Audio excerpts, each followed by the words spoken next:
魏无羡撒娇耍混一顿蒙骗，也未能让温宁放他去找蓝忘机，只能悻悻地回房乖乖坐着，一副彻底放弃了的模样。温宁在门口守到了午时，都没再堵到魏无羡，心中不免松了一口气，准备带着小二刚刚送上来的膳食去喂魏无羡吃午餐。他刚刚一推开门，便察觉到不对劲，房中没有一丝气息，只余下阵阵的微风。进房一查看，果然房中没有一个人，向南的窗户大开着，晚秋的凉风吹得深入骨髓。温宁顿时明白，自家公子定是去寻寒光君了。小二知觉扑面而来一阵狂风，2楼的客官竟一个也没留下，而这边跳窗而逃的魏无羡早就跟着蓝忘机到了一城，这一城境内也同旁的城镇没有丝毫区别。他一路跟着蓝忘机，本来路上人不多，他也能跟得住，没想到刚一入一城，他竟然将蓝忘机跟丢了。二哥哥，魏无羡望着周围陌生的人，开始慌了。哎呀，早知道就带着温宁出来了。二哥哥，你在哪呀？没有了蓝忘机在前面引路，魏无羡就想指无头苍蝇一般的乱转，没一会儿就累了。哎呀，对不起，他转得久了，将自己转晕了，一不小心竟撞了个人。无事无事，一道清亮的声音响起，魏无羡定睛一看，眼前的人竟是个眼盲之人。这眼盲之人一身素衣，手中还提着个篮子，似乎是出来买菜的。魏无羡心下正在疑惑此人身份，便看到他身后背着一把长剑，这模样有些像云深不知处的那些修士。哎，哥哥，你也是会杀鬼怪的人吗？魏无羡不记得蓝忘机怎么同他描述的世家公子，他只记得那些人会杀鬼怪。那盲人一听，呵呵地笑了一声，转头问他，杀什么鬼怪？就是，二哥哥说有些鬼怪害人，要杀掉他们，这样羡羡才能平平安安。魏无羡稀里糊涂的解释，又惹得盲人一阵发笑，笑过了，便问道，你说的二哥哥呢？怎么不见你带着？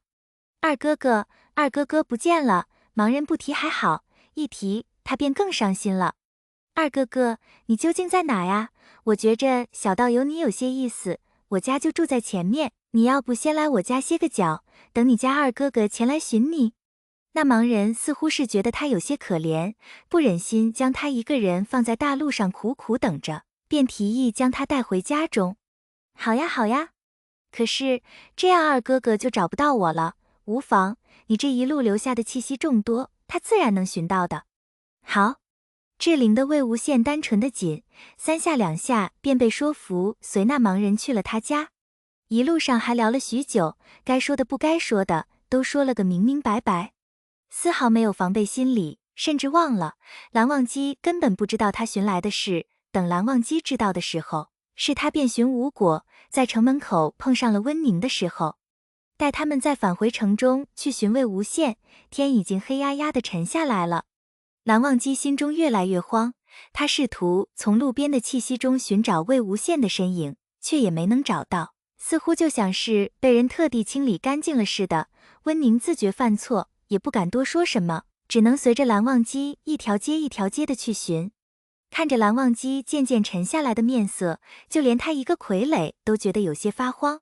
行至一家停放棺椁木材的门前，蓝忘机突然停了下来。他感受到了2股微弱的灵魂气息，不只是魏无羡的气息，似乎还有魂魄的气息。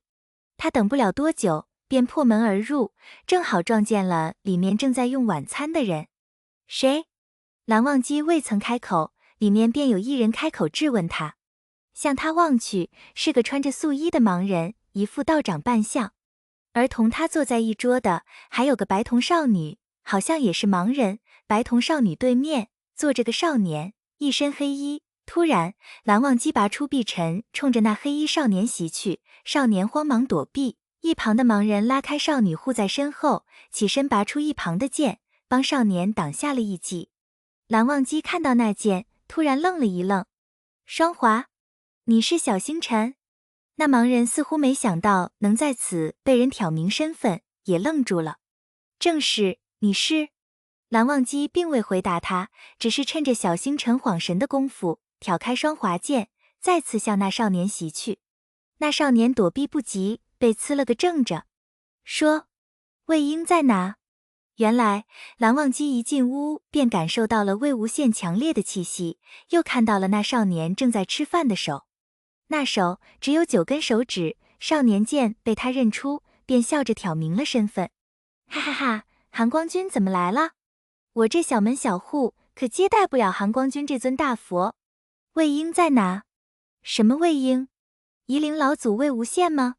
他不是早就死了吗？”“他死没死我不知道，你早该死了。”蓝忘机见他不愿交出魏无羡，便又起身冲他攻去。还在一旁愣着的小星辰突然反应过来，要去拦他，却被袭来的温宁困在了原地。一时间小屋内灰尘四起，呛得人睁不开眼。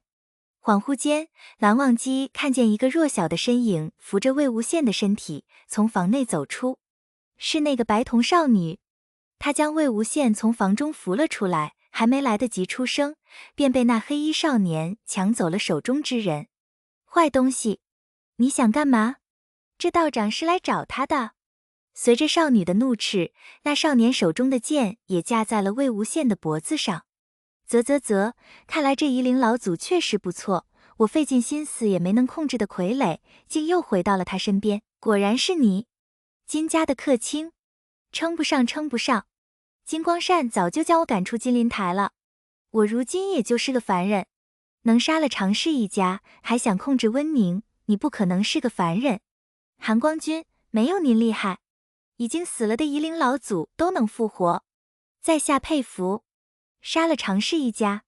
薛洋一声诧异的声音响起，蓝忘机回头望去，小星辰和温宁不知什么时候停下了打斗，正呆呆地听着他们的对话。“你是薛洋？”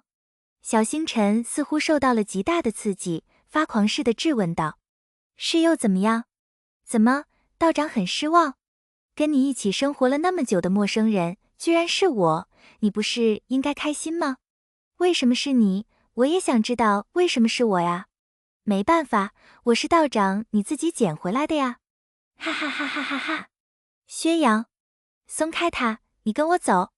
小星辰沉默了良久，突然像是下定了决心一般，冲着薛洋说道：“我不要。”“为什么我要跟你走？你还想杀我？我都告诉你了，我杀了他们是有原因的，那是他们该死。”薛洋突然发疯了似的叫喊，好似有天大的委屈。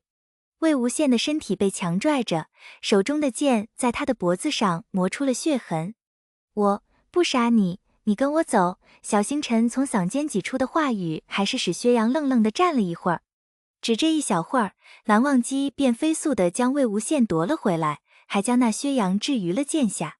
“哈哈哈哈！小星辰，哈哈哈哈！你骗我！”